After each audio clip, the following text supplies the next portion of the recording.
모두의 한국사 김범석입니다. 자, 오늘 이 시간에는 갑오개혁. 근데 그 앞에 제가 뭐라 그랬죠? 부끄러운 갑오개혁이라고 이렇게 제가 명명을 했죠. 자, 갑오개혁.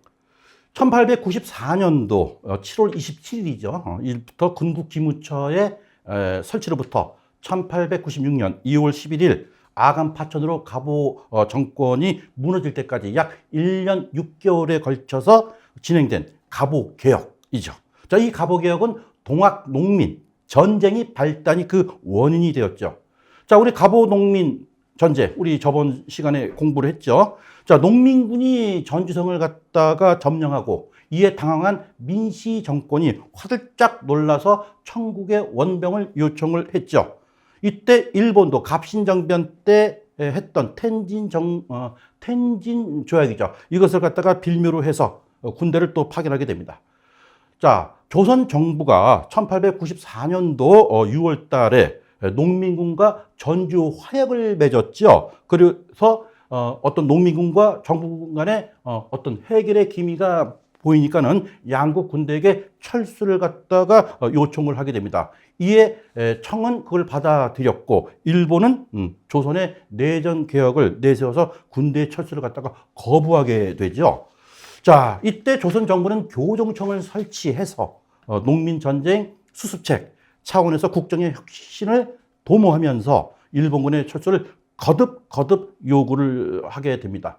이때 일본은 청나라한테 이렇게 제시를 하죠. 자, 청나라요, 우리 함께 조선을 갖다가 내정 간섭을, 내정에 관여를 해서 우리 두 나라가 조선에 뭔가 좀 같이 뭔가 좀 내정을 간섭하자 하니까 청나라는 이걸 갖다가 거부를 하게 됐죠. 이미 일본은 뭡니까? 조선을 갖다가 침략해서 자기 나라의 보호국가를 하기 위해서 이미 계획이 돼 있던 거기 때문에 청나라의 공동 철수를 갖다가 단호히 거부를 하게 됩니다. 그래서 일본은 사전 계획대로 7월 달이죠. 7월 23일 새벽에 경복궁을 갖다가 기습 점령을 해서 조선 군대를 무장 해제를 시키죠. 그리고 민씨파를 갖다가 몰아내고 대원군을 앞세워서 김홍집 등 계야파 관료들을 중심으로 신정권을 강제로 수립을 시켜버립니다. 그리고 7월 25일 날 바로 청나라와 전쟁을 갖다가 도발하게 되죠. 먼저 선제 공격을 하면서 청일전쟁을 일으키게 되는 거죠. 자, 새로 수립된 대원군과 계야파의 그 연립정권은 개혁추진기구로 군국기무처를 갖다가 신설하고 국정의 일대 개혁에 착수하게 됩니다. 이후 개혁 사업은 그 추진, 주체와 전국의 변화에 따라서 크게 세 시기로 나누어지죠. 그래서 1차 갑오개혁, 2차 갑오개혁, 3차 갑오개혁. 3차 갑오개혁은 을미개혁이라고도 얘기를 하죠. 자, 요런 상태에서 한번 또 보게 되는 거죠. 자, 먼저 우리 일기, 즉, 제 1차 갑오개혁, 지금 제가 말씀드린 바와 같이 정리를 하게 되면은 과정을 제가 이제 설명해 드린 거예요. 교정청에서 개혁을 먼저 추진합니다. 농민군과 정부군, 그런 상황인데 일본군이 이미 사전에 계획대로 경복궁을 침범을 하게 되죠. 그러면서 조선의 내정 개혁을 갖다가 강요를 하고 이때 흥선대원군을 갖다가 섭정으로 하는 제1차 김홍집 내각이 성립이 됩니다. 그리고 군국기무처를 설치하게 되죠. 자, 밑에 보시면은 경복궁 수정전이 보이죠? 경복궁에 가면 수정전. 이게 과거 조선시대 때, 세종 때 뭐 집현전부터 해가지고서 우리 나라의 일을 갖다가 많이 했던 그런 곳이 바로 이 수정전. 이것이 바로 군국기무처가 있었던 그 장소입니다. 우리 경복궁 가시게 되면은 경복궁 수정전 가시면 이곳이 군국기무처를 설치했던 그 장소구나 하면서 다시 한번 음미를 해 보시기 바라겠습니다. 자, 이렇게 갑오개혁을 이제 1차 갑오개혁을 실시하게 됩니다. 자, 1차 갑오개혁을 보통 우리가 갑오개혁 하는데 보통 1차 갑오개혁을 갖다가 좁은 의미의 갑오개혁이라고 그렇게 일컬어지죠. 자, 이 제1차 갑오개혁을 보시게 되면 그 개혁 내용은 보통 우리가 공부를 할 때 정치, 경제, 사회 부분으로 구분을 해가지고서 이제 나오게 되죠. 자, 이때 이 기간은 일본이 청일전쟁을 일으켜서 전쟁 수행에 아주 이제 여념이 없었던 때가 돼가지고서 나름대로 6월 달부터 한 9월까지는 군국기무처에서 나름대로 자율적으로 소신껏 정책을 갖다가 펼치고 그 짧은 기간 내 3개월 동안에 약 한 200여 건의 이 법안을 갖다가 이제 통과시켰던 그런 사실이 있습니다. 하지만 이제 9월 달 이후에 청일 전쟁이 벌어지는 그 과정에서 9월 달에 이제 청일 전쟁, 평양 전투, 그리고 그 다음 날 황해 전투에서 적극적으로 이제 이 전쟁에 임한 일본이 승기를 잡은 거죠. 승기를 잡으면서 이제 일본의 입장은 이제 확연히 달라지는 거죠. 야, 그 전까지는 내가 전쟁 치르느라고 군국 기무처에서 막 처리하는 것 갖다가 간섭을 안 했는데 지금부터는 우리 마음대로 조정하겠다. 이런 식으로 이제 이 상황이 달라지게 된 거죠. 또한 이때 10월 달 넘어서 일본 내무대신이었던 이노우에 가오로가 공사로 이제 이 부임을 합니다. 그래서 일본은 이때부터 조선을 갖다가 완전히 보호국화하는 수순을 갖다가 이제 밟아 나가는 거죠. 이때 대원군을 축출하고 또 정부 각 부서에는 일본인 고문관을 갖다가 배속시켰으며 이때 갑신정변을 주도했던 망명객이죠. 박용효를 갖다가 불러요. 서강문도 부르고 이러면서 이제 갑오개혁을 갖다가 이제 진행을 하게 되는 거죠. 자, 개혁 내용으로는 일단 정치 부분은 개국연호를 사용했다. 개국연호, 즉 조선은 1392년도에 개국이 됐죠. 이때를 원점으로 해서 개국연호를 사용했다. 그러니까 이때는 뭡니까? 개국, 즉 조선 503년부터 시작이 된다. 이렇게 이제 이해를 하시면 될 것 같고요. 국내부와 의정부를 분리를 시켰죠. 그리고 국왕의 전제권을 갖다가 이제 제한하고, 즉 권을 갖다 제한하고, 또 이병호인가요? 그래서 이제 2조, 2호조 해서 6조를 갖다가 8아문으로 개편시켰죠. 그래서 아문 그러면 다른 거는 다 일일이 다 외울 필요는 없으시고 탁지아문이라는 그 소위 오늘날 국가 재정, 즉 호조에서 일을 하는 거죠. 즉 국가의 돈, 재정을 갖다가 하는 것만 이렇게 잘 이렇게 이해를 하시면 될 것 같아요. 그리고 과거제도를 폐지를 하게 되죠. 그리고 또 경찰제도도 실시를 하게 됩니다. 자, 경제 부분에 대해서는 방금 말씀드린 바와 마찬가지로 국가 재정을 일원화하는 탁지아문에서 이제 하고 또 조서를 갖다가 급납했다. 옛날에는 세금을 갖다가 뭐 쌀로도 내고 면포로도 내고 그랬는데 이때부터는 뭡니까? 모든 세금은 돈으로 내라. 이제 그것이 조서에 급납하고 또 도량형을 통일시켰죠. 즉, 예를 들어서 우리 자가 30cm 자가 있는데 서울에서 쓰는 이 도량형과 또 지방에서 쓰는 도량형이 약간씩 차이가 있는 것을 갖다가 하나로 통일시켰다라는 데 의미를 두고 있고요. 그 다음에 은본위 화폐 제도를 채택을 했다. 근본위 제도도 있어야 하지만 은본위 제도 화폐 제도를 했다. 은의 보유만큼 돈을 갖다가 이제 등치에서 화폐를 발행하는 그런 제도죠. 그리고 가장 중요한 것은 신분적 차별을 폐지했다. 즉 상민, 뭐 상놈이라고 하죠. 상놈, 뭐 노비 이걸 완전히 법적으로는 차별을 했다는데 큰 의의를 두고요. 그다음에 조혼을 금지했다. 예전에는 임금, 왕들 보통 결혼식을 갖다가 미성년자죠. 12살, 13살, 16살 이런 이 나이 때 결혼들을 하고 있는데 이때는 뭡니까? 남자는 20세, 여자는 16세 이하는 결혼을 못하게끔 이렇게 금지 항목을 집어넣고 또 그동안 과부, 즉 남편을 이루고 이혼한 또 사별한 이런 과부들도 이제는 뭡니까? 재가를 허용했다. 그리고 죄인을 갖다가 고문할 때는 연자법도 폐지했다. 아버지가 저지른 죄를 갖다가 온 가족이 뒤집어 씌는 일은 이때부터 없어지게 됐다는 얘기죠. 이것이 제1차 갑오개혁의 내용이죠. 자, 그리고 이제 2차로 넘어가도록 하겠습니다. 자, 2차, 즉 제2기라고 할 수 있죠. 2차 갑오개혁은 이렇게 볼 수가 있겠죠.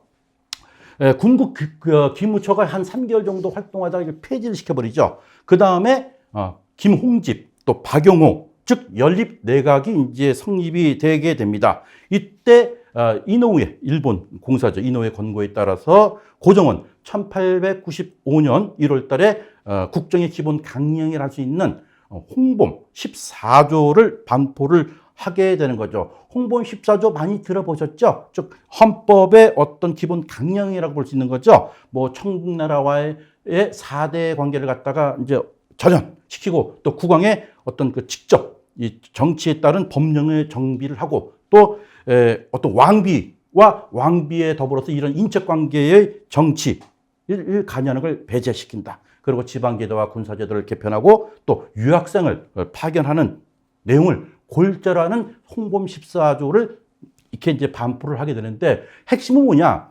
바로 고종이 홍범 14조를 갖다가 뭐 대원군과 뭐 자기 아들 데리고서 그 종묘에 가서 고하했지만 이건 자기의 뜻이 아닌 일본의 강제적인 종용에 의해서 했다는 것을 갖다가 반드시 꼭 알아야 된다. 즉 자발적이 아니라 일본의 강권이죠. 마지못했다는 거. 요것이 이제 중요한 핵심 포인트라고 할 수 있겠습니다. 자, 이 기간대의 이 개혁은 1895년도 5월 4일 정도가 될 거예요. 즉 청일전쟁에서 승리를 했던 일본이 청나라로부터 전쟁 배상금도 받고 또 뭡니까? 요동반들을 갖다가 이제 한량을 받죠. 그런데 러시아가 껴서 뭡니까? 삼국 간섭, 러시아, 프랑스, 독일이 또 압력을 놔서 이 요동반들을 갖다 되돌렸죠. 물론 되돌려줄 때는 또 거기에 대한 배상금은 좀 받았어요. 한 3천만 량? 청일전쟁 때 배상금은 약 2억 량인데 여기서는 조금 해서 3천만 량 정도 받았다고 그러대요.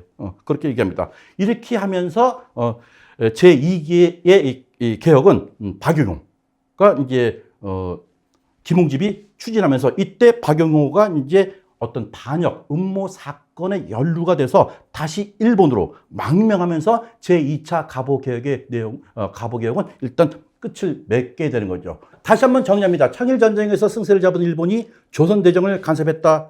군구 기무처를 폐지했다. 그리고 제2차 김홍집, 박영호 연립 내각이 성립이 됐다. 그런 얘기죠. 그리고 박영호는 망명을 했다. 이것이 제2차 갑오개혁 또는 제2기 갑오개혁이라고 합니다. 자, 요 2차 갑오개혁, 전에 말씀드린 바와 마찬가지로 정치, 경제, 사회 부분으로 갖다가 이렇게 구분해서 개혁 내용을 보게 되면은 홍범 14조를 반포했다. 또 8아문을 갖다가 7부로 개편했다. 8아문, 그 대표적인 게 탁지아문이죠. 그 탁지아문은 어떻게 또 명칭을 바꿨을까요? 탁지아부로 이렇게 개편했겠죠. 그리고 지방제도는 8도를 23부 337군으로 개편했죠. 경찰권을 일원화시키고 그다음에 유기전을 폐지했죠. 유기전 아시죠? 종로했던 유기전거리. 그리고 보부상 단체인 상유국을 폐지했다. 또 재판소도 설치했죠. 그동안 조선은 어떤 나라였습니까? 지방의 수령, 사또가 그 고을을 갖다가 관할하면서 정치, 경제, 사회 문화를 갖다 모든 걸 해서 자기가 벌도 주고 상도 주고 모든 걸 다 했죠. 이것을 갖다가 즉 수령의 권한을 갖다가 대폭 없애버리고 공식적으로 재판을 할 수, 즉 재판소 구성법을 공포를 해버린 거죠. 그리고 이제 교육 입국 조서를 반포를 하게 됩니다. 이때 사범학교, 외국어학교, 소학교 등 신식 교육제도를 갖다가 도입을 했죠. 요것이 제2차 갑오개혁의 핵심 내용이죠. 자, 우리가 한국사 시험 볼 때 갑오개혁이 상당히 비중 있게 출제가 되는데 1차 갑오개혁과 2차 갑오개혁은 확실하게 분리를 잘 해서 숙지를 해야 할 것 같습니다. 자, 이제 3차 갑오개혁, 뭐 제3기 그러죠? 요것은 1895년도 8월 달부터 그 다음에 2월 11일까지예요. 자, 이때 개혁은 제3차 김홍집 내각이 이제 출범을 하게 되죠.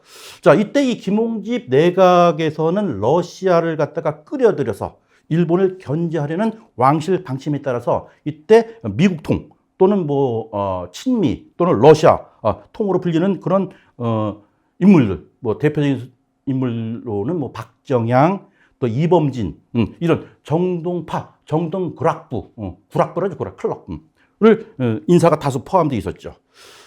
그런데 이때 이노우의 이제 그 일본 공사 후임으로 부임한 사람이 미우라 고로예요.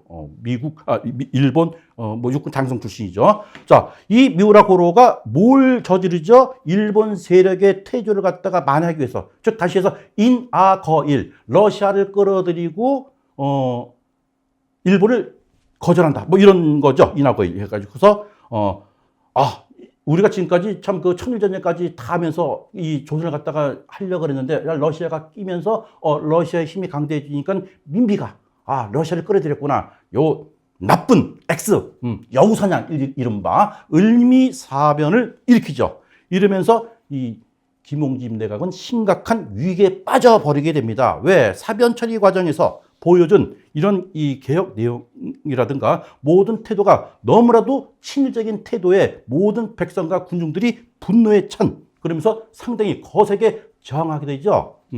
그것이 바로 이제 3차 갑오개혁의 이 내용이 되겠습니다. 자, 과정을 보시게 되면은 일단 러시아, 독일, 프랑스에서 삼국 간섭해서 일본이 조금 주춤했어.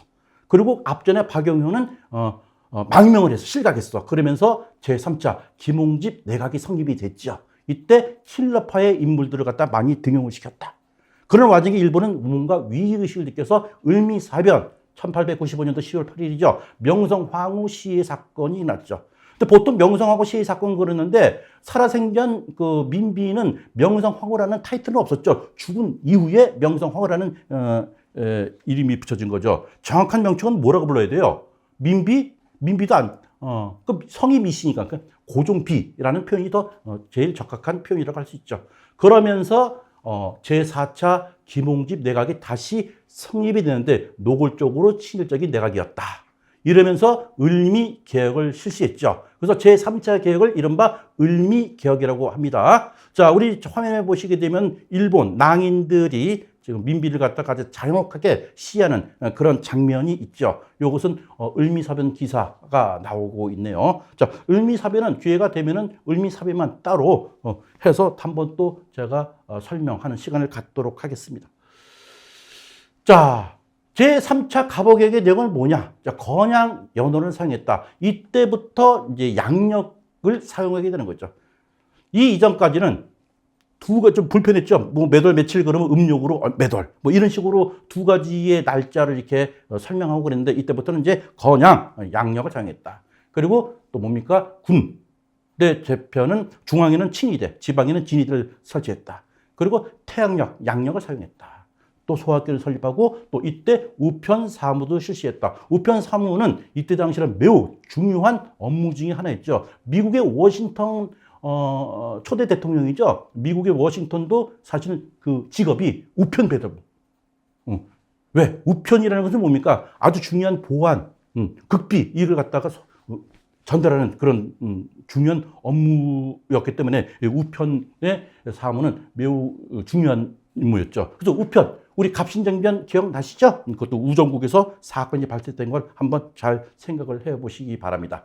자, 이때 무엇보다도 가장 그 백성들한테 분노를 자아했던 것은 신체 발부는 수지 부모라 하는 어떤 효도, 즉 유가적인 그런 조선 어떤 이 문화 체계에 있어서 단발령을 시행하게 됐던 거죠. 자, 단발령 이 관련 사진이 나왔는데 그야말로 부모님으로부터 물려받은 이 신체를 갖다가 훼손한다 해서 엄청난 저항을 받게 되죠. 결국은 중단이 되죠.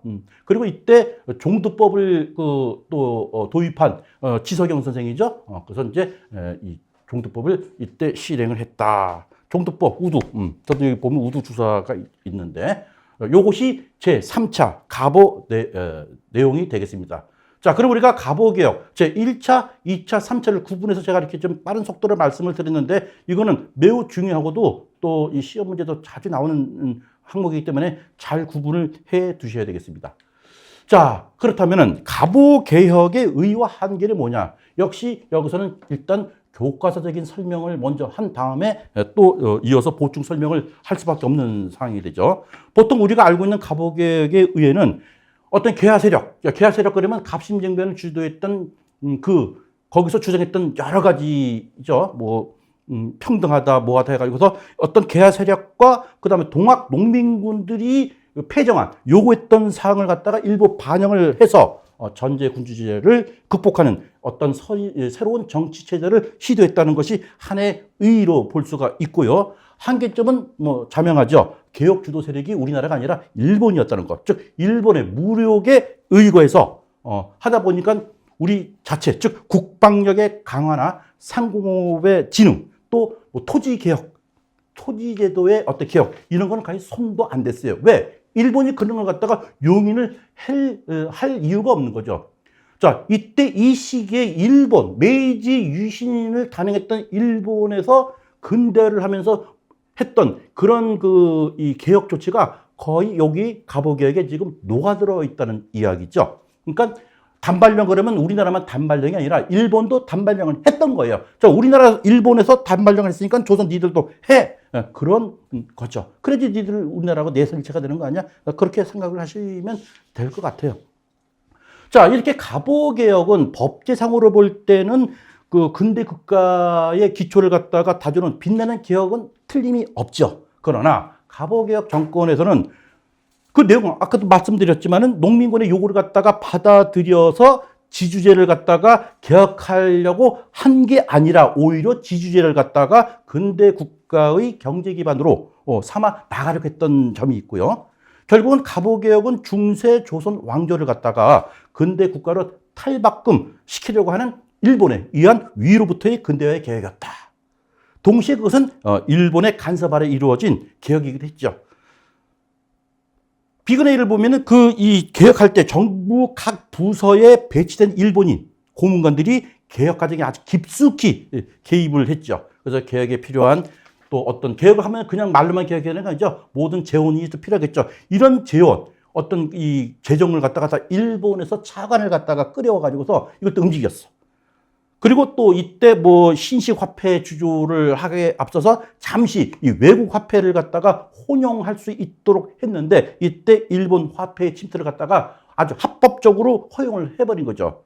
그러니까는 이때 조선에 있었던 보수 유생들과 농민들은 야, 갑오개혁 말로만 갑오개혁이냐? 개혁이라는 호를 쓰고 실질적으로는 외국화, 일본화 시킨다. 이렇게 받아들였던 거예요. 그러니까 이 국민적으로 이 공감대를 갖다가 형성하지 못하고 오히려 이제 분노, 즉 반일 사상을 또 고취시켰다. 그리고 모든 이 개혁의 내용이 바로 일본을 모델로 거기에 끼워 맞춰서 무리하게 추진을 하다 보니까는 결국에는 일본의 침략의 기반을 갖다가 마련해주는 그러한 면을 만들어놨다. 그거죠. 자, 이때 제2차 때부터죠.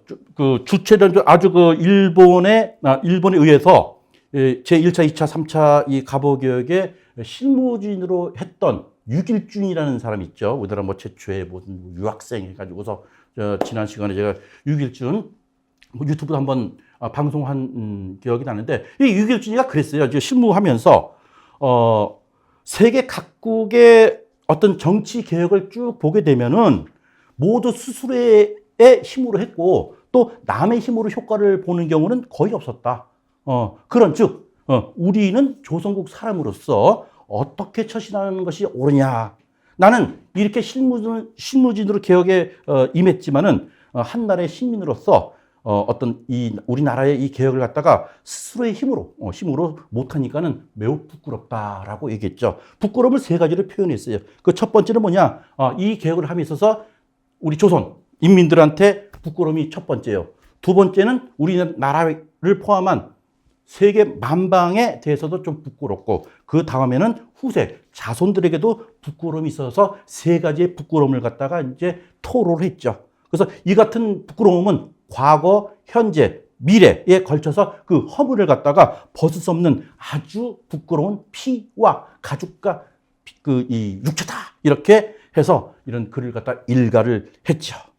그래서 부끄러운 갑오개혁이 되는 거죠. 즉 갑오개혁은 우리나라의 정치인들이 우리 스스로 자주로 한 게 아니라 일본의 본격적인 보국화의 한 일환으로 했던 것이 갑오개혁이다. 결코 우리가 자랑스러운 어떤 개혁은 아니다라는 점을 제가 강조드립니다. 물론 그럼에도 불구하고 청나라에 대한 4대 관계를 갖다가 없애버리고 청산했죠. 그리고 또 이렇게 함으로써 중화체제로부터 탈피를 하고 가장 중요한 거죠. 신분제 폐지를 통해서 국민 국가의 기초를 닦은 거. 그나마 이것이 갑오개혁이 이룩한 중요한 성과라고 하면 할 수 있었겠죠.